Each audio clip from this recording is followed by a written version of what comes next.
Sacred space. In the plain, white and blue, blue and white, with some distant memories of green, I contemplate from above the cotton like chaos of the empty skies. Too small, and opening the window prevents me from knowing more. I fly with my cage.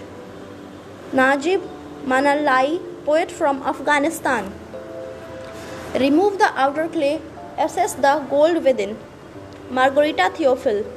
There is a part in all of us that is often anxious that we may not be good enough, not good enough to be loved, to be successful, to handle the problems we face, to reach our goals. We end up continually judging ourselves, doubting our basic worth. When we feel this way, if someone tells us that we have at our core a true worthiness, which is our basic nature, it sounds like a cruel joke. But we need to work on ourselves to penetrate the layers of judgment and doubt that conceal beneath them a bright goodness, presence, and love. Doing this, we initially begin to get tiny glimpses of this, but we repeatedly lose sight of it. Neurologist Richard Davidson names one of the 6 emotional styles that reflect our personality as outlook, which he deems how long you are able to sustain positive emotions. We actually have more positive emotions than we realize. The key perhaps is training ourselves to regard it more attentively when it is present. This also involves our inner worthiness.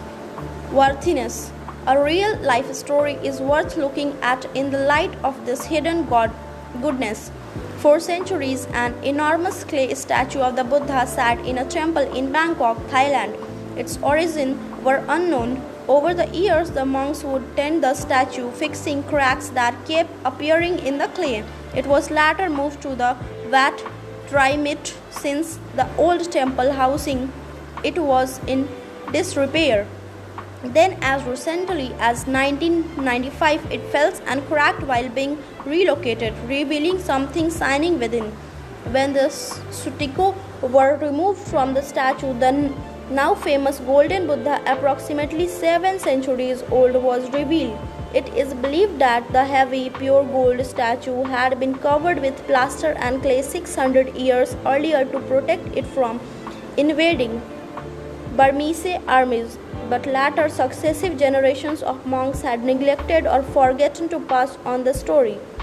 We can see the Golden Buddha representing our true abiding nature, and the clay that covered the statue for a long as the hardening mark of self-doubt, fear, anxiety, insecurity, and maybe even self-hating worthlessness that hides this from us. We perhaps have added layer upon layer to protect us from hurt and harm, but like those monks, we forgot. Over the years, we became primarily identified with our covering.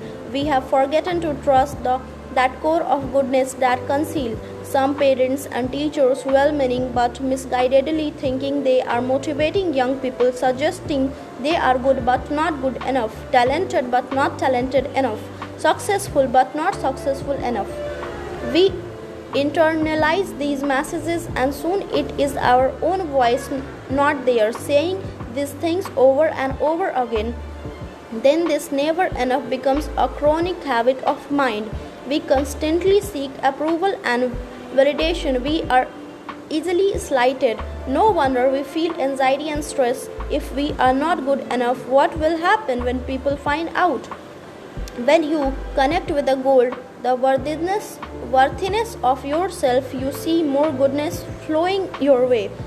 Then you realize that actually the goodness has always been there. You are simply becoming more sensitive and attuned to it. Thank you.